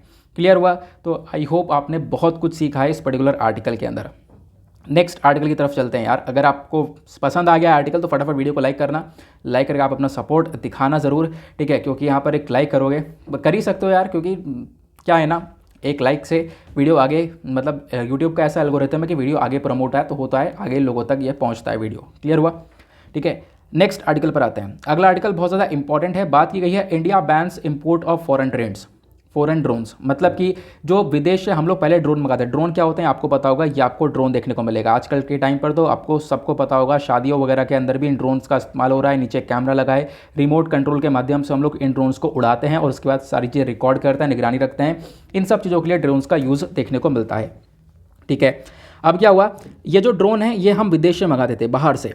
हमने क्या किया रिसेंटली, जो हमारी एक बॉडी है directorate General of foreign trade, जो कि बाहर के व्यापार को देखती है, इनको कंट्रोल करती है, इसने क्या किया, इन बाहर से आने वाले ड्रोन्स के ऊपर बैन लगा दिया कि भैया हम लोग बाहर से ड्रोन्स को परचेज़ नहीं करेंगे। अब बाहर से परचेज़ नहीं करेंगे तो क्या करेंगे, हम अपने कंट्री के अंदर खुद इन ड्रोन्स को बनाएंगे। और रिसेंटली जो यूनियन बजट 2022 है, इन्होंने ड्रोन शक्ति स्कीम के बारे में बताया, ठीक है। ड्रोन शक्ति स्कीम के अंदर काफ़ी सारा पैसा खर्चा जाएगा और ड्रोन का डेवलपमेंट किया जाएगा हमारे कंट्री के अंदर खुद। हम लोग ड्रोन्स को इंपोर्ट करना बंद कर देंगे, लेकिन ऐसे ड्रोन जिनका छोटा मोटा यूज़ है। लेकिन कुछ ड्रोन ऐसे भी हैं जिनको हम लोग यूज़ करते हैं डिफेंस के पर्पज़ से। आपको ध्यान रखना है, डिफेंस के पर्पज़ मतलब ये बड़े बड़े प्रीडेटर ड्रोन देखने को मिलता है जो कि लड़ाइयों में काफ़ी मददगार रहते हैं। तो ये ड्रोन तो हम लोग लेते रहेंगे, क्योंकि इस ड्रोन की टेक्नोलॉजी हमारे पास उस टाइप की नहीं है, ठीक है। तो हम जो छोटे मोटे यूज़ के लिए ड्रोन से, अपने एग्रीकल्चर के लिए या कोई सामान डिलीवर करने के लिए, या फिर आप कह सकते हो जो भी छोटा मोटा जो यूज़ हो जाएगा, या फिर सर्विंग के लिए, मैपिंग के लिए, तो इन सब के लिए जो भी ड्रोन्स होता है वो हम चाइना वगैरह से मंगाते थे। तो उसको मंगाने के लिए हम अब मतलब उसको नहीं मंगाएंगे। जो भी ड्रोन्स थे ये छोटे मोटे ड्रोन्स हम कंट्री के अंदर खुद डेवलप करेंगे। क्लियर हुआ? तो ये हमने इस प्रकार से अब जो ड्रोन्स हैं उसके ऊपर बैन लगा दिया है। अगर हम बात करें ड्रोन्स की कहानी, पिछले 1 साल से काफ़ी चर्चा में है। हम लोग फोकस कर रहे हैं हम अपने कंट्री के अंदर ड्रोन इतना ज़्यादा प्रोड्यूस करें कि भारत एक दिन ड्रोन हब बन जाए। मतलब हम इतना ज़्यादा प्रोड्यूस करें कि भारत के अंदर ड्रोन का इस्तेमाल हो रहा है, लोग यूज़ कर रहे हैं, साथ ही साथ भारत इसको एक्सपोर्ट भी करे दूसरे कंट्रीज़ को, और दुनिया भर में नाम हो, और एक्सपोर्ट करने के बाद हम वहाँ से भी काफ़ी हद तक अपनी अर्निंग करें। ये हमारा मेजर मकसद है। इसी को देखते हुए ड्रोन रूल्स आए थे साल 2021 के अंदर। मिनिस्ट्री ने ड्रोन रूल्स को नोटिफाई किया। इन्होंने यहाँ पर जो काफ़ी, देखो पहले क्या होता था ना, ड्रोन्स चलाने के लिए काफ़ी परमिशंस की ज़रूरत थी, काफ़ी अप्रूवल्स की ज़रूरत थी, उन सब परमिशंस को कम कर दिया। पहले बताए आपको 25 फॉर्म फिल करने होते थे, तो वो 25 फॉर्म कम करके 5 कर दिए गए। कुछ और भी चीज़ें पे करनी होती थी, उन सबको रिड्यूस कर दिया, बहुत कम कर दिया है। तो मतलब यहाँ पर भारत खुद चाहता है कि हम लोग ड्रोन के मामले में आगे ग्रो हों। ठीक है, अब आपको कोई परमिशन नहीं चाहिए। ग्रीन जोन्स के अंदर, ग्रीन जोन ऐसे जोन होते हैं जहां पर आप बहुत आराम से ड्रोन उड़ा सकते हो, तो ग्रीन जोन के अंदर आपको कोई परमिशन नहीं चाहिए, आप आराम से यहाँ पर अपने जो ड्रोन है उनको उड़ा सकते हो। ठीक है, तो बेसिकली यहाँ पर ड्रोन्स का यूज़ इतना ज़्यादा मतलब ईजी कर दिया इंडिया के अंदर। साथ साथ बताया गया अब हम लोग ड्रोन के अंदर ग्रो हो रहे हैं, तो इसकी वजह से ड्रोन्स के लिए PLI स्कीम को लेकर आए, that is production linked incentive scheme. Production linked incentive scheme का मतलब क्या है कि यहाँ पर सरकार ने बोला कि हम 120 करोड़ रुपए देंगे, जो भी फर्म्स आएंगी, ठीक है, अगर यहाँ पर वो चाहती हैं ड्रोन्स का प्रोडक्शन करना, बिल्कुल करें, ड्रोन को बनाएं, उसके बदले में उनको इंसेंटिव मिलेगा। उनके लिए 120 करोड़ रुपए निकाल के रख दिए हैं। ठीक है, तो आप लोग इसको ध्यान रख सकते हो। उसके साथ साथ मैंने आपको ये भी बता दिया कि ड्रोन के रिगार्डिंग हम लोग कैसे काम कर रहे हैं। साथ ही साथ सितंबर 2021 के अंदर जो DGCA है, मतलब कि Directorate General of Civil Aviation, इन्होंने यहाँ पर एक एयर स्पेस मैप को लॉन्च किया था। ठीक है, पिछले साल की बात है, इसके ऊपर आर्टिकल मैं ऑलरेडी डिस्कस कर चुका हूँ। यहाँ पर इन्होंने एक मैप बना दिया है जहाँ पे बताया कि भाई रेड वाले एरिया कौन से होंगे। रेड जोन ऐसे जोन है जो कि एयरपोर्ट वगैरह के पास में है, जहाँ पर आप लोग ड्रोन नहीं उड़ा सकते। उसका रेड जोन के बाद ग्रीन जोन कौन से होंगे, ऑरेंज जोन कौन से होंगे। ग्रीन जोन के अंदर कोई अप्रूवल नहीं है, आप लोग आराम से यहाँ पर ड्रोन्स वगैरह उड़ा सकते हो। ग्रीन जोन के अंदर कुछ लिमिटेशन लगा दिए, भाई इतनी ऊंचाई पर उड़ा सकते हो, इससे ज़्यादा ऊंचाई पर नहीं उड़ा सकते हो। ठीक है, तो यहाँ पर हम लोग ऑलरेडी स्पेस मैप लॉन्च कर चुके हैं। तो आपको ध्यान रखना है कि ड्रोन्स को लेकर काफ़ी हद तक भारत मतलब अलर्ट है, और पूरी तरह से हम लोग फोकस कर रहे हैं कि भारत के अंदर भी ड्रोन्स का बेहतरीन तरीके से इस्तेमाल हो। और ऐसा क्यों भी है, मतलब होना भी चाहिए। क्यों? क्योंकि ड्रोन्स के यूज़ अपने आप में बहुत ज़्यादा हैं। जैसे कि अब यहाँ पर आपको ड्रोन्स का यूज़ बताने वाला हूँ कि क्या क्या वेरियस एप्लीकेशन है ड्रोन के। सबसे पहला, एग्रीकल्चर के सेक्टर में बहुत ज़्यादा यूज़ है ड्रोन्स का। ठीक है, अगर आप कह सकते हो कि मान लो आपने फसल लगा दी, फसल को मॉनिटर करना है, फसल के ऊपर निगरानी रखी है, ड्रोन का यूज़ किया जा सकता है। फसल के ऊपर कीटनाशक पेस्टिसाइड छिड़कना है, कीड़ों को मारने के लिए अगर पेस्टिसाइड स्प्रे करना है, वहाँ पे ड्रोन का यूज़ किया जा सकता है। और भी बहुत सारी चीज़ें जहाँ पर ड्रोन का इस्तेमाल किया जाता है। दूसरा, यहाँ पर हेल्थ केयर के लिए इस्तेमाल कर सकते हैं, सामान को डिलीवर करने के लिए, मेडिसिन को डिलीवर करना है, कर सकते हैं। सबसे बड़ा एग्जाम्पल क्या है, तेलंगाना की सरकार ने medicine from the sky programme को लॉन्च किया था। मेन मकसद क्या है कि बहुत सारे एरिया ऐसे हैं जहाँ पर प्रॉपर आप कह सकते हो कि हम लोग पहुंच नहीं सकते, टेरेन काफ़ी हद तक डिफिकल्ट है, तो वहाँ पर ड्रोन का यूज़ कर सकते हैं। ड्रोन के माध्यम से वहाँ पे वैक्सीन पहुँचा सकते हैं। ऐसा तेलंगाना सरकार ने किया है कि वैक्सीन्स को पहुँचाया जगह जगह पर। ठीक है, तो ड्रोन के अपने आप में यूज़ है। इन्वेंट्री को मैनेज कर सकते हैं। जो ड्रोन्स हैं ये बेसिकली स्कैन करने के लिए काम आ जाएगा। जो मशीन्स हैं इसमें हम लोग क्या कर सकते हैं, यहाँ पर ये जो मशीन्स हैं ये बेसिकली मॉनिटर कर सकती हैं, निगरानी रख सकती हैं, साथ साथ जो डेटा है उसको ट्रांसमिट कर सकती हैं, हमें गोदामों के बारे में सही से बता सकती हैं। गोदामों को मैनेज करने के लिए बहुत ज़्यादा अच्छी तरीके से यूज़ किया जा सकता है ड्रोन्स का। साथ साथ सिक्योरिटी पर्सपेक्टिव से ये तो ऑब्वियस ही बात है, मतलब सिक्योरिटी के लिए हम लोग देखभाली करने के लिए अपने बॉर्डर्स पर भी यूज़ कर सकते हैं। प्लस और भी बहुत सारी कैपेबिलिटीज़ निगरानी रखने के लिए हम लोग यहाँ पर इसका यूज़ कर सकते हैं। और ड्रोन के अपने आप में बहुत ज़्यादा इंपॉर्टेंट यूज़ देखने को मिलेंगे। फिर उसके बाद एक यूज़ आता है डिजास्टर मैनेजमेंट का। डिजास्टर मैनेजमेंट क्या है, देखो नेचुरल डिजास्टर कोई आता है, जैसे अर्थक्वेक आ गया या बाढ़ आ गई या कुछ भी ऐसा आ गया, ठीक है, तो वहाँ पर ड्रोन्स का इस्तेमाल करके हम लोग पता लगा सकते हैं कौन कौन से एरिया सबसे ज़्यादा बुरी तरह से अफेक्ट हुए हैं, उनको मॉनिटर कर सकते हैं। या फिर ड्रोन्स यहाँ पर यूज़ किया जा सकता है, लोगों को बताया जा सकता है, जो भी लोग यहाँ पर इस डिजास्टर में फंस गए हों, ठीक है, उनको यहाँ पे गाइड कर सकता है, उनको सेफ रीजन तक पहुँचा सकता है। ठीक है, तो ड्रोन्स के अपने आप में ये सारे यूज़ हैं। इसी वजह से भारत आज के टाइम पर फोकस कर रहा है कि ड्रोन्स का प्रोडक्शन भारत के अंदर भी काफ़ी तेज़ी से बढ़ा दिया जाए। आगे बढ़ते हैं अगले आर्टिकल की तरफ। नाउ यहाँ पे आते हैं अगले आर्टिकल पर। नेक्स्ट आर्टिकल बहुत ज़्यादा इंपॉर्टेंट है, ठीक है। यहाँ पे बात की है लेजिस्लेशन फॉर रेफ्यूजीज़ को लेकर। ये आर्टिकल आप लोग सिंपली रिलेट कर सकते हो जीएस पेपर 2 पॉलिटी से, ठीक है। तो वहाँ पे गवर्नमेंट पॉलिसीज़ इंटरवेंशंस का एक टॉपिक आपको देखने को मिलेगा। यहाँ पे बात की गई है लेजिस्लेशन फॉर रेफ्यूजीज़। रेफ्यूजीज़ कौन है, शरणार्थी, ठीक है, जो कि यहाँ पर एक कंट्री के अंदर जिनके साथ ट्रीटमेंट ज़्यादा अच्छा नहीं हुआ तो वो कंट्री छोड़कर निकले हैं दूसरे कंट्री के अंदर, ताकि दूसरे कंट्री में उनको शरण मिल जाए, उनकी सही से टेक केयर की जाए। इनको बोलते हैं रेफ्यूजीज़। तो अभी मैं आपको सारी टर्म्स बताऊंगा। लेकिन उससे पहले न्यूज़ सुनो, न्यूज़ क्या है। न्यूज़ है एनएचआरसी, मतलब कि नेशनल ह्यूमन राइट कमीशन। इन्होंने हाल ही में एक डिस्कशन किया। डिस्कशन यहाँ पर करते करते इन्होंने बताया कि भाई यहाँ पर जो रेफ्यूजी हैं या फिर एजाइलम है, अब इसका मतलब क्या है। मतलब देखो, रेफ्यूजीज जो शरणार्थी या फिर कोई एजाइलम सीकर हैं जो कि शरण मांगने के लिए आए हैं, तो उनके भी यहाँ पर ह्यूमन राइट्स को लेकर भारत को कुछ करना चाहिए। भारत को उनके बेसिक ह्यूमन राइट्स को प्रोटेक्शन देनी चाहिए। यहाँ पे बताया गया कि भारत के अंदर कोई भी स्पेसिफिक कानून है ही नहीं। ठीक है, तो बहुत सारे लोगों ने यही मुद्दा उठाया कि भारत के अंदर कोई स्पेसिफिक लॉ नहीं है इन रेफ्यूजीज़ के लिए, इन अजाइलम सीकर्स के लिए। तो उसके ऊपर इंडिया को काम करने की आवश्यकता है, क्योंकि यहाँ पर एक यूनाइटेड नेशन रेफ्यूजी कन्वेंशन है 1951 का, जिसको बहुत सारी कंट्री ने साइन कर रखा है, लेकिन भारत ने इसको साइन नहीं कर रखा है। हालांकि भारत ने इसको साइन नहीं कर रखा है, तो इस वजह से यहाँ पर बोला गया कि देखो, इस वजह से भारत अपने आप पर रेफ्यूजीज़ को अलाउ करता भी नहीं है। लेकिन फिर भी यहाँ पे देखो, इंडिया के अंदर बहुत सारे रेफ्यूजीज़ आपको देखने को मिलेंगे, बहुत सारे एजाइलम सीकर्स देखने को मिलेंगे। उनकी प्रोटेक्शन के लिए भारत के पास एक कानून ज़रूर होना चाहिए, ये यहाँ पर मुद्दा उठाया गया। ठीक है, तो उसी को लेकर डिस्कशन करा जाएगा। ठीक है, तो फिलहाल यहाँ पे बोला गया क्योंकि जो भी रेफ्यूजीज़ हैं उनके पास भी तो अपने राइट्स हैं, क्योंकि हमारा संविधान खुद बोलता है, चाहे वो बाहर का हो। यहाँ पे देख पाओगे उसके पास आर्टिकल 14 है, राइट टू इक्वालिटी का है। आर्टिकल 20 है, protection with respect to convention of offences. Article 21 है, राइट टू लाइफ का। तो ये हमारे संविधान के आर्टिकल्स मेंशन करे जाते हैं। जो रेफ्यूजीज़ हैं या फिर एजाइलम सीकर्स हैं, इनके पास भी यहाँ पर राइट्स आ जाते हैं। तो बेसिकली इनके साथ भी हमें ऐसा ट्रीटमेंट करना चाहिए, एज अ इक्वालिटी के तरह ट्रीटमेंट करना चाहिए। इनको भी हम लोगों को अच्छे से ट्रीटमेंट करने के बाद इनको अच्छे से प्रोटेक्शन देनी चाहिए अपने कंट्री के अंदर। क्लियर हुआ? ये बेसिकली यहां पर बात की जा रही है। ठीक है, तो इंडिया के पास कोई भी रेफ्यूजी पॉलिसी नहीं है, उसके बारे में चर्चा की है। पहले मैं आप लोगों को कुछ टर्म्स बताता हूं, क्योंकि पहले ये टर्म्स अगर आपको क्लियर हो जाती हैं तो आप चीज़ों को थोड़ा सा ज़्यादा अच्छे से समझ पाओगे। एक टर्म होता है रेफ्यूजी, दूसरा होता है एजाइलम सीकर, तीसरा होता है माइग्रेंट। रेफ्यूजी मतलब एक ऐसा पर्सन जो कि अपने कंट्री को छोड़कर आ गया या फिर अपने कंट्री से निकला है, क्योंकि उसके ऊपर काफ़ी हद तक ह्यूमन राइट वॉल्यूशन हो चुका था, उसके ऊपर काफ़ी अत्याचार हो रहा था, इस वजह से उसने कंट्री छोड़ दी, दूसरे कंट्री में वो आया। ठीक है, तो इसी वजह से हम लोग बोलते हैं रेफ्यूजी। ठीक है, उनकी लाइफ को काफ़ी, मतलब उनकी जीवन को काफ़ी बड़ा रिस्क था। ठीक है, उनके पास कोई चॉइस नहीं थी, इसी वजह से उनको वो कंट्री छोड़नी पड़ी, इसी वजह से ये लोग दूसरे कंट्री के अंदर आते हैं। ठीक है, वो कौन कहलाते हैं? वो कहलाते हैं रेफ्यूजी। ठीक है, तो रेफ्यूजी के पास एक इंटरनेशनल प्रोटेक्शन, दुनिया भर के जो बहुत सारे कन्वेंशन है, जैसे कि अभी मैंने आपको बताया था यूनाइटेड नेशन का एक कन्वेंशन है, तो बहुत सारे प्रोटेक्शन देते हैं इनको कि भाई जो भी रेफ्यूजीज़ हैं अगर कहीं भी कंट्री में जाते हैं तो उनको एक प्रोटेक्शन देनी चाहिए, क्योंकि उनके कंट्री ने उनको भगा दिया, उनके साथ काफ़ी अत्याचार हुआ है, तो उनको एक प्रोटेक्शन देनी चाहिए। हालांकि भारत ने उस एग्रीमेंट को साइन नहीं कर रखा। भारत यहाँ पर इनको प्रोटेक्शन देने के लिए एक तरीके से यहाँ पर नहीं मानता है, क्योंकि भारत ने उसको एग्रीमेंट को साइन नहीं कर रखा है। लेकिन फिर भी भारत के अंदर बहुत सारे रेफ्यूजीज देखने को मिलेंगे, इसी वजह से भारत को एक कानून की ज़रूरत है, ये हमारा आर्टिकल बोलता है। क्लियर हुआ? तो रेफ्यूजीज के बाद दूसरा पॉइंट आता है एजाइलम सीकर। एजाइलम सीकर अगेन यहाँ पर शरण की मांग करने के लिए बहुत सारे लोग आते हैं। ये भी कुछ पर्सन है जो कि अपनी कंट्री छोड़ चुके हैं, क्योंकि इनको एक प्रोटेक्शन चाहिए, इनके भी ह्यूमन राइट वॉयलेशन हो रहा है। ठीक है, और यहाँ पर एक तरीके से ये लोग चाहते हैं हम लोग को एक ऐसी जगह मिल जाए जहाँ पर हम लोग अपना जीवन व्यतीत कर पाएँ। ठीक है, इनका मतलब ये चाहते हैं कि जो दूसरी कंट्री इनको अलाउ करे, ठीक है, इनको यहाँ पर एक छत दे दें इनके सर के ऊपर। तो बेसिकली ये होते हैं अजाइलम सीकर।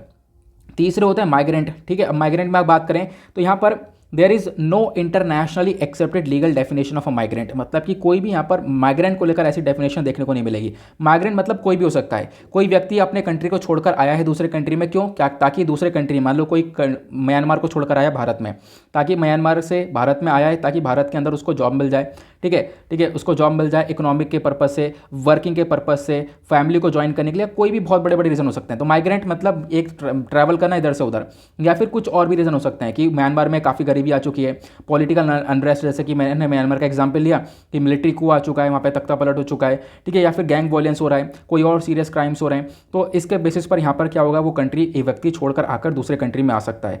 क्लियर हुआ? तो अभी फिलहाल जो हमारे लिए टॉपिक है वो है रेफ्यूजी और एजाइलम सीकर के लिए। जो रेफ्यूजी और एजाइलम सीकर ये दोनों बहुत इंपॉर्टेंट है। अगर ये हमारे कंट्री में आते हैं, किसी भी कंट्री में जाते हैं, तो उस कंट्री को क्या करना चाहिए, इन रेफ्यूजीज़ या फिर एजाइलम सीकर्स को एक प्रोटेक्शन देनी चाहिए। ठीक है, जो कि यहाँ पर भारत के पास प्रोटेक्शन को लेकर कोई लॉ है नहीं। अब भारत करता क्या है रेफ्यूजी पॉलिसी को लेकर, तो मैं आपको समझाता हूँ कि करंट टाइम पर भारत कैसे इन रेफ्यूजीज़ को मैनेज करता है। तो इंडिया के पास तो यहाँ पर कोई भी ऐसा स्पेसिफिक लेजिस्लेशन, ऐसा स्पेसिफिक लॉ तो है नहीं। कि हम लोग रेफ्यूजीज़ की प्रॉब्लम को सॉल्व कर सकें। एक अग्रीमेंट था, वो अग्रीमेंट हमने साइन किया नहीं है। देखो आप, India is not a party of the 1951 refugee convention. अगर इस कन्वेंशन का भारत पार्ट होता तो डेफिनेटली इन रेफ्यूजीज़ को प्रोटेक्शन देना हमारा यहाँ पर एक राइट बन जाता, बट हम इसके पार्ट नहीं है, इस वजह से हम लोग प्रोटेक्शन देते नहीं है। ठीक है, साथ साथ यहाँ पर फॉरेनर्स एक्ट 1946 देखने को मिलेगा, ये भी यहाँ पर फेल हो चुका है। ये भी रेफ्यूजीज़ की जो प्रॉब्लम्स है उनको सॉल्व करता नहीं है। ठीक है, तो हमारी क्या करती है, हमारी जो सरकार है वो यहाँ पर जो फॉरेन सिटीजन उनको डिपोर्ट करती है, मतलब कि हमारे कंट्री में आ चुके हैं तो उनको वापस से उनकी कंट्री में भेजा जाएगा, जहाँ से आए वहाँ पे वापस से भेजा जाएगा। क्लियर हुआ? तो ये चीज़ें यहाँ पर देखने को मिलती हैं। तो साथ साथ यहाँ पे बोला गया कि ये सारी चीज़ें होने के बावजूद भी भारत भले ही यहाँ पर 1951 के रेफ्यूजी कन्वेंशन का पार्ट ना हो, लेकिन तब भी भारत ने बहुत अच्छे से इन रेफ्यूजीज़ को मैनेज किया है। इनको हमने तब भी प्रोटेक्शन दी है, बहुत सारे शरणार्थियों को प्रोटेक्शन दी है। ठीक है, आगे जो हमारा संविधान है भारत का, वो यहाँ पर बोलता भी है कि हम लोग क्या करना चाहिए, ह्यूमन बींग्स की रिस्पेक्ट करनी चाहिए, उनकी लाइफ, उनकी लिबर्टी, उनकी डिग्निटी की रिस्पेक्ट करनी चाहिए। हमारा संविधान खुद बोलता है। एक केस हुआ था सुप्रीम कोर्ट के अंदर, उस केस का नाम है National Human Right Commission versus State of Arunachal Pradesh, 1996 का ये केस है। इन्होंने बताया कि देखो, जितने भी राइट्स हैं वो सब अवेलेबल है सिटीजन्स के लिए भी, पर्सन्स के लिए भी, और इसमें फॉरेन सिटीजन्स भी अवेलेबल हैं, तो इनके पास भी ये सारे हक देखने को मिलेंगे। ठीक है, तो इनके पास भी राइट टू इक्वालिटी है, राइट टू लाइफ है, तो इनके राइट्स को भी हमें ध्यान में रखना होगा। अगर भारत के अंदर आए हैं या फिर कोई रेफ्यूजी है या एजाइलम सीकर है, तो इनके पास भी ये राइट है, इनको भी राइट टू लाइफ है, इनका जीवन है। ठीक है, तो इनको एक प्रोटेक्शन देनी चाहिए भारत को, ये यहाँ पर मेंशन किया गया। आर्टिकल 21 है। ठीक है, आर्टिकल 21 भी बात करता है, तो आपको ध्यान रखना है। और खासकर आर्टिकल 21 राइट टू लाइफ है, जो यहाँ पर बात करता है कि जो नॉन रिफोलमेंट है उसके ऊपर ध्यान दिया जाए। मतलब क्या है, देखो मैं आपको समझाता हूँ। नॉन रिफोलमेंट का मतलब क्या है, is the principle under the international law. ठीक है, इंटरनेशनल लॉ के अंदर यहाँ पर एक पॉइंट आपको देखने को मिलेगा, नॉन रिफोलमेंट।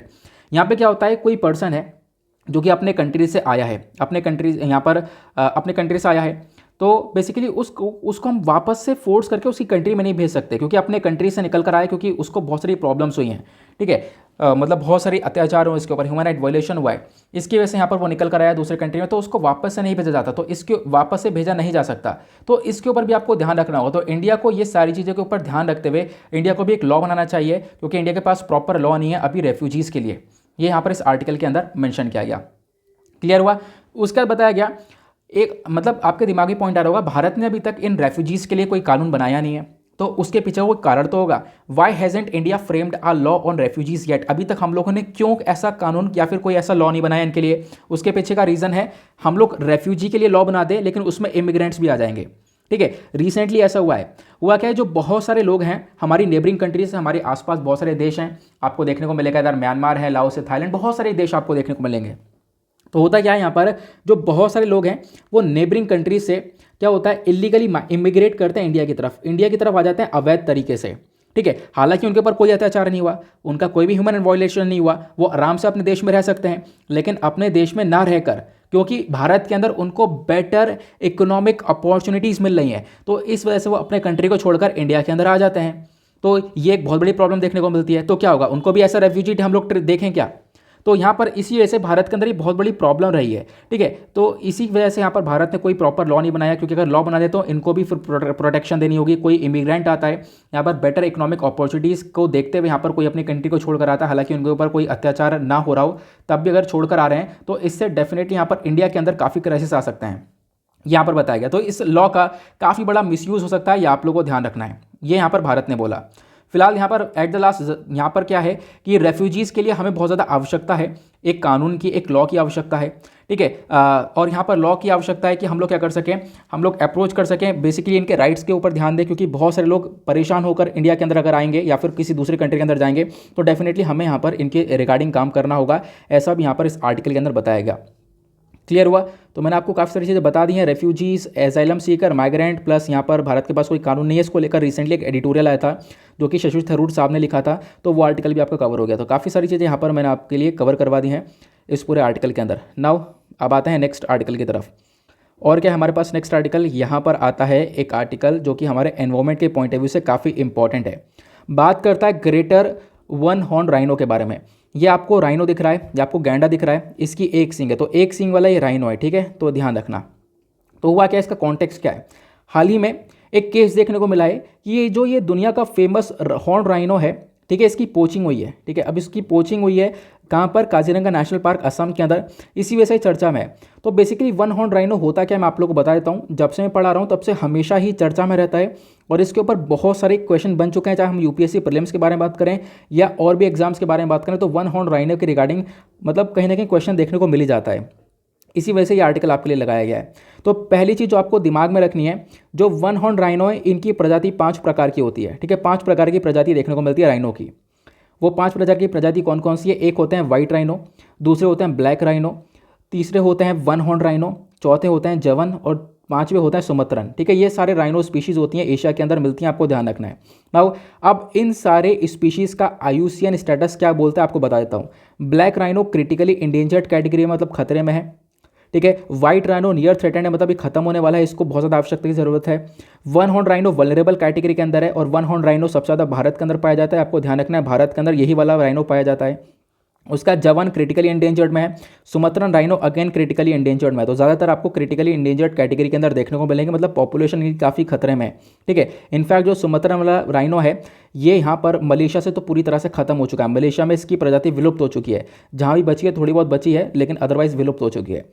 ठीक है, आपको ध्यान रखना है। अब इन पांचों स्पीशीज में से जो ग्रेट वन हॉर्न राइनो है ये यहाँ पर भारत के अंदर पाया जाता है, आपको ध्यान रखना है। इन पांचों स्पीशीज में से इकलौता राइनो पाया जाता है, आपको ध्यान रखना है, क्वेश्चन बन सकता है। ठीक है, तो इंडिया के अंदर राइनो ने आप देख लिया, जो ज़्यादातर प्रजाति है वो यहाँ पर वन हॉर्न राइनो की देखने को मिलती है। क्लियर हुआ? आगे बात करते हैं हैबिटेट के बारे में। बात करें कहाँ पर देखने को मिलता है, तो इंडिया नेपाल के तराई रीजन में देखने को मिलेगा। मतलब इंडिया और नेपाल का जो मैप अगर आप लोग ड्रॉ करते हैं, जैसे कि अगर हम बात करें यहाँ पर ये नेपाल हुआ, नीचे आपको ये इंडिया का मैप देखने को मिलेगा, तो इनका जो खासकर नेपाल का नीचे वाला रीजन है, ठीक है, और इंडिया का ये वाला हिस्सा है, तो इस वाले रीजन में आपको ये जो राइनो है इनकी प्रजाति देखने को मिलेगी। तो साथ ही साथ वेस्ट बंगाल के नदन साइड में और असम में ये राइनो की प्रजाति पाई जाती है, आपको ध्यान रखना है। ठीक है, भारत में बात करें स्पेसिफिकली तो राइनोज जो है वो ज़्यादातर असम, वेस्ट बंगाल, उत्तर प्रदेश में देखने को मिलते हैं। ठीक है, असम के अंदर इनकी जो जनसंख्या है वो लगभग 2640 राइनोज के आसपास है। कहाँ पर देखने को मिलता है असम के अंदर? एक है Pobitora Wildlife Reserve, Rajiv Gandhi Orang National Park, Kaziranga National Park, Manas National Park, इन सभी एरियाज़ में राइनोज पाए जाते हैं।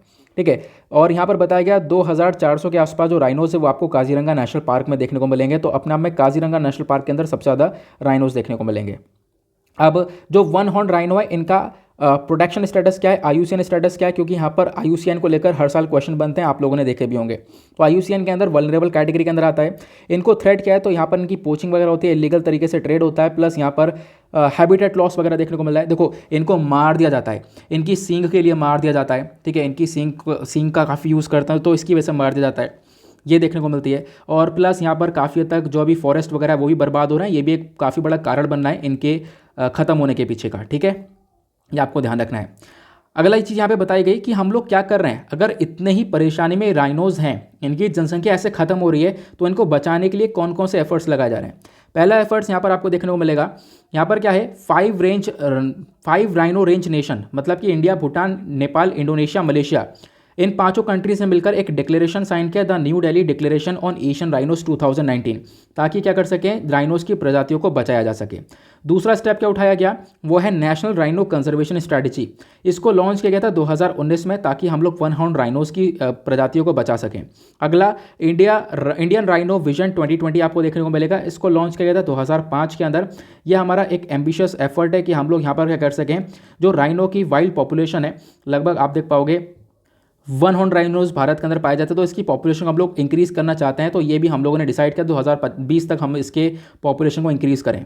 तो इस वजह से यहाँ पर ये सारे स्टेप्स उठाए जाते हैं। वन हॉर्न राइनो को लेकर काफ़ी सारी चीज़ें चल रही है, ये आप लोग को ध्यान रखना है। ठीक है, नाउ फिर आते हैं आज के लास्ट आर्टिकल की तरफ। यहाँ पर एक बात की गई है राष्ट्रीय उच्चतर शिक्षा अभियान को लेकर। हमारी सरकार ने राष्ट्रीय उच्चतर शिक्षा अभियान अभी स्कीम को अप्रूव किया है और लगभग 31 मार्च 2026 तक चलाई जाएगी, ऐसा बताया गया। इसके अंदर क्या क्या है, यहाँ पर कुछ पैसा खर्च जाएगा, लगभग 12929 करोड़ रुपीस खर्चा जाएगा, जिसमें से 8120 हमारी केंद्र सरकार खर्चेगी और 4808 यहाँ पर हमारी राज्य सरकार खर्चेगी, ताकि हम लोग क्या कर सकें, इस स्कीम को चला सकें। इसकी जो फुल फॉर्म है वो राष्ट्रीय उच्चतर शिक्षा अभियान है, इसको हम लोग रूसा भी बोल सकते हैं। ठीक है, ये आपको ध्यान रखना है। सेंट्रली स्पॉन्सर्ड स्कीम, मतलब केंद्र सरकार और राज्य सरकार दोनों मिलकर चलाएंगी। लॉन्च करी गई थी 2013 के अंदर। ठीक है, इसका मेजर मकसद क्या है कि फंडिंग प्रोवाइड करवाया जाके जो ये पैसा है ये हम लोग अपने एजुकेशन इंस्टीट्यूट्स को दे सकें। जहाँ पर पढ़ाई हो रही है तो उन इंस्टीट्यूट्स को पैसा दिया जा सके ताकि वो जो इंस्टीट्यूट्स है वो अपने आप में इंप्रूव हो पाएँ। ठीक है, जो ये फंडिंग आती है, जो फंडिंग फ्लो करती है मिनिस्ट्री ऑफ एजुकेशन की साइड से, आपको ध्यान रखना है। मिनिस्ट्री ऑफ एजुकेशन यहाँ पर फंडिंग देता है स्टेट गवर्नमेंट्स और यूनियन टेरिटरीज़ के माध्यम से। जो स्टेट हायर एजुकेशन काउंसिल्स हैं, ठीक है, उनको फंडिंग जाती है। फिर उसके बाद जो इंस्टीट्यूशंस हैं उनके पास फंडिंग जाती है। तो बेसिकली यहाँ पर जो भी हमारे पढ़ाई वाले इंस्टीट्यूशंस हैं उनके पास फंडिंग जाए, इसी वजह से यहाँ पर इस रूसा को लॉन्च किया गया है। जो ये नया फेस है रूसा का, तो इसका मेजर मकसद है कि देखो बहुत सारे एरियाज़ जैसे कि लेफ्ट विंग एक्सट्रीमिज्म से अफेक्टेड एरियाज़ जहाँ पर नक्सलवाद ज़्यादा है, नॉर्थ ईस्टर्न रीजन के अंदर आप देख पाओगे नक्सलवाद आपको देखने को मिलेगा, या कुछ ऐसे डिस्ट्रिक्ट्स हैं जहाँ पर आप कह सकते हो नॉन एस्पिरेशनल डिस्ट्रिक्ट, कुछ ऐसे डिस्ट्रिक्ट्स हैं जहाँ पर मतलब जो पुअर है, जो गरीबी है वो काफ़ी ज़्यादा है। ठीक है, तो इन सभी एरियाज़ के अंदर जो इंस्टीट्यूशंस हैं वहाँ पर थोड़ा ज़्यादा पैसा खर्च जाए, इसके ऊपर फोकस किया जाएगा। साथ साथ हमारी जो स्टेट गवर्नमेंट है वो यहाँ पे सपोर्ट करेगी कि भाई सबके अंदर इक्वालिटी रहे, इसके हिसाब से पैसा खर्चे जाएगा। ठीक है, कुछ यहाँ पर पैसा वगैरह प्रोवाइड किया जाएगा ताकि हम लोग क्या कर सकें, जो यूनिवर्सिटीज़ और कॉलेजेस हैं उनको और ज़्यादा मजबूत कर सकें। ठीक है, उनके अंदर टीचिंग लर्निंग को जो प्रोग्राम्स है उसको और ज़्यादा इंप्रूव कर सकें। तो बेसिकली एजुकेशन इंस्टीट्यूट को इंप्रूव करने के लिए पैसा खर्चा जा रहा है रूसा स्कीम के अंदर, तो आपको ध्यान रखना है। तो रूसा ने यहाँ पर इतना पैसा अनाउंस किया कि मार्च 2026 तक हम लोग ये पैसा लगाएंगे एजुकेशनल इंस्टीट्यूट्स को इंप्रूव करने के लिए। क्लियर हुआ, उनको सपोर्ट करने के लिए। आई होप आप लोग क्लियर हो चुका है। सिंपल सा आर्टिकल था, बस खाली ध्यान रखना है इसका मेजर पर्पस क्या है। अब उसके बाद मैंने आप लोगों के लिए कुछ क्वेश्चंस लगा रखे हैं, क्वेश्चंस के फटाफट हम लोग ओवरव्यू लेते हैं। तो इन सभी क्वेश्चंस के आंसर्स आप लोग को इस वीडियो में मिल जाएंगे। अगर आपने वीडियो सुना है अच्छे से तो इन क्वेश्चंस को आप सॉल्व कर पाओगे। पहला क्वेश्चन क्या बोलता है, देखो बहुत सारी सैटेलाइट्स हैं, ठीक है, बहुत सारी सैटेलाइट्स होती हैं, उनको हम लोग देखते हैं, छोड़ते हैं। लगभग 100, अगर मान लो 180 किलोमीटर से 2000 किलोमीटर के बीच में हम लोग बहुत सारी सैटेलाइट्स को लॉन्च करते हैं। तो यहाँ पर ये जो 180 और 2000 किलोमीटर के आसपास का जो ये ऑर्बिट होता है, इस ऑर्बिट को हम लोग कौन सा ऑर्बिट बोलते हैं आप लोगों को बताना है। ठीक है, अभी मैंने आपको थोड़ी देर पहले बताया था, एक ऑर्बिट होता है जियो सिंक्रोनस। ठीक है, दूसरा ये ऑर्बिट कौन सा है आप लोगों को बताना है। अगला क्वेश्चन, यहाँ पर ऐसी कौन सी सैटेलाइट्स हैं, ठीक है, जो कि 36,000 किलोमीटर की दूरी पर लॉन्च की जाती हैं। ठीक है, तो आपको बताना है वो कौन सी सैटेलाइट है। तो अभी मैंने आपको नाम बता ही दिया एग्जैक्टली। साथ साथ यहाँ पे बताना है कि इंडिया ने सेपा एग्रीमेंट साइन किया, अभी तो यूएई के साथ साइन किया है, साथ साथ 2 और कंट्रीज इनके साथ सेपा एग्रीमेंट साइन किया गया। भारत कह रहा हूँ, एशिया के अंदर आपको टोटल 5 प्रकार की राइनो की प्रजातियाँ देखने को मिलती है। 5 वो कौन से प्रकार हैं वो आप लोगों को बताना है। अगला क्वेश्चन, अगला काफ़ी इंटरेस्टिंग सा है, ये आपको बताना है कि इंडिया रेफ्यूजी कन्वेंशन 1951 को साइन किया है इंडिया ने। क्या ये राइट है या रॉन्ग है आप लोगों को बताना है। अगला क्वेश्चन, आर्टिकल 14 क्या बोलता है, आर्टिकल 20 क्या बोलता है, और आर्टिकल 21 किसी चीज़ के बारे में। कभी भी आर्टिकल के रिगार्डिंग क्वेश्चन आता है तो डेफिनेटली उसके ऊपर मैं ज़्यादा जोर देता हूँ, ये आपको पता है, ताकि आपको ये आर्टिकल्स जो है रट जाएँ। ठीक है, तो ये आर्टिकल्स क्या क्या बोलते हैं, इसके जो बारे में है ये आपको बताना है नीचे कमेंट सेक्शन में। देखो इन सभी के आंसर्स मैंने आपको यहाँ पे प्रोवाइड करवा दिए, चाहो तो आप लोग इन आंसर्स को देख सकते हो, अदरवाइज खुद सॉल्व करोगे तो ज़्यादा बेटर रहेगा। बाकी एक फटाफट ओवरव्यू लेते हैं कि क्या क्या हम लोगों ने डिस्कशन किया। पहले आर्टिकल में हम लोगों ने इंडिया और यूएई के वर्चुअल समिट के बारे में जाना, क्यों न्यूज़ में है ये हम लोगों ने जाना, क्या क्या मीटिंग के अंदर डिस्कशन हुआ, ये सारी बातें हम लोगों ने डिस्कस करी हैं। देन उसके बाद हम लोगों ने जाना कि सेपा एग्रीमेंट क्या होता है, भारत ने सेपा एग्रीमेंट साइन किसके साथ किया है, साउथ कोरिया और जापान के साथ साइन कर रखा है। ठीक है, ये हम लोगों ने डिस्कस किया। अगले आर्टिकल में हम लोगों ने रेफ्यूजीज़ के बारे में जाना था। ठीक है, रेफ्यूजीज़ कौन होते हैं, इंडिया यहाँ पर आप देख पाओगे, अगर आपने क्वेश्चन सॉल्व किया है तो बता देता हूँ। इंडिया यहाँ पर वो जो आंसर है ना वो रॉन्ग है। ठीक है, जो अभी क्वेश्चन पूछा गया था, क्योंकि इंडिया ने यूनाइटेड नेशन रेफ्यूजी कन्वेंशन को साइन नहीं किया है। ये इंडिया की रेफ्यूजी पॉलिसी क्या है मैंने आप लोगों को भी डिटेल से समझाया था। ठीक है, रेफ्यूजी कौन है, क्योंकि इंडिया के पास कोई रेफ्यूजी को लेकर क्यों लॉ नहीं है कोई। इसरो के लॉन्च व्हीकल कौन कौन से हैं, इसका न्यूज़ क्या था मैंने आपको बताया, प्लस ये बताया लॉन्च व्हीकल्स कौन से होते हैं, और स्पेस के अंदर कितना कूड़ा करकट है, कचरा क्या है वो मैंने आपको बताया। ठीक है, ये लॉन्च व्हीकल के कितने प्रकार होते हैं मैंने आपको बताया। लो अर्थ ऑर्बिट होता है, फिर उसके बाद एक हायर ऑर्बिट होता है। ठीक है, ये हम लोगों ने डिस्कस किया। PSLV GSLV के बारे में डिस्कशन किया। सारे जितने भी व्हीकल्स होते हैं जिसके माध्यम से सैटेलाइट को लॉन्च करते हैं उसके बारे में जाना। हमने ड्रोन्स के बारे में जाना, भारत ने यहाँ पर ड्रोन्स को भी बैन किया है।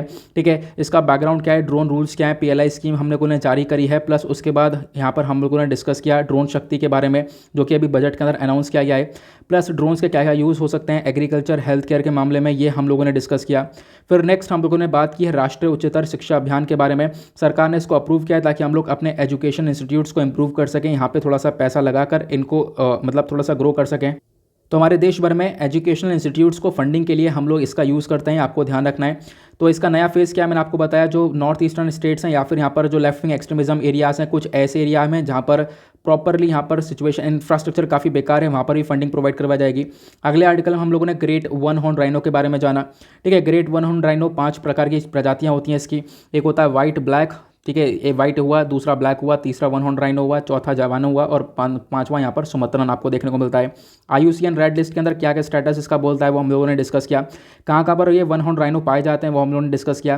प्रोटेक्शन स्टेटस क्या है वो हम लोगों ने जाना। ठीक है, कंजर्वेशन एफर्ट्स क्या क्या लगाए गए हैं इनको बचाने के लिए वो हम लोगों ने जाना। ठीक है, फिर मैंने आप लोग के लिए कुछ क्वेश्चंस दिए प्रैक्टिस के लिए, आप लोगों के क्वेश्चन हम लोगों ने डिस्कस किए हैं। इन सभी के आंसर्स यहाँ पर दिए गए हैं, चाहो तो आप लोग इसको सॉल्व कर सकते हो। नाउ इसी के साथ करते हैं हम लोग अपने लेक्चर को समाप्त और मिलते हैं आप लोगों से नेक्स्ट वीडियो में। आज वीडियो डेफिनेटली काफ़ी लंबा हो चुका है, लेकिन कोई बात नहीं, बहुत इंपॉर्टेंट था, हमने सारे इंपॉर्टेंट आर्टिकल्स को कवर किया है। तो आज के लिए bye bye, have a nice day, thank you and जय हिंद।